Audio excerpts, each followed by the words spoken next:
hormati Saudara Wakil Wali Kota Subulu Salam, para asisten dan staf ahli. Wali Kota Subulu Salam Haji Afan Alfian mengingatkan jajaran PNS pemerintah Kota Subulu Salam agar memiliki sikap integritas dan profesional.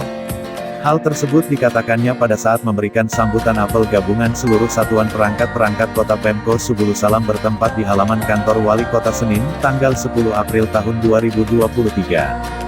PNS memiliki peran yang sangat vital dalam penyelenggaraan pemerintahan, maka sikap dan moralnya harus dijaga dengan baik. Dalam memberikan pelayanan publik PNS harus bekerja di atas rata-rata, memiliki integritas, komitmen serta sikap saling menghormati antar sesama.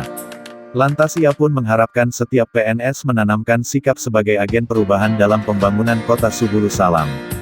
Hindarilah penyimpangan atau tindakan ilegal yang pastinya dapat merugikan diri sendiri, keluarga dan masyarakat luas.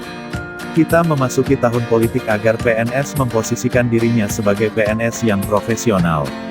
Ada sanksi dan aturan yang jelas apabila PNS melakukan pelanggaran.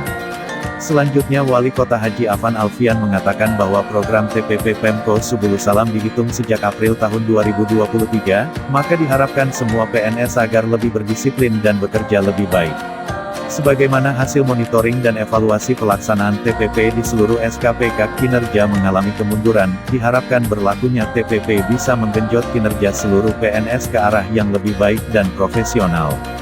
Terakhir ia mengingatkan meski berpuasa semua PNS harus tetap meningkatkan disiplin kerja berlandaskan keikhlasan dan tanggung jawab, jalankan tugasnya dengan baik. Usai apel Wali Kota Haji Afan Alfian dan Wakil Wali Kota Dr. Andus Salmaza MAP menyerahkan SK CPNS Sekolah Tinggi Transportasi Darat dan SK Kenaikan Pangkat periode April tahun 2023.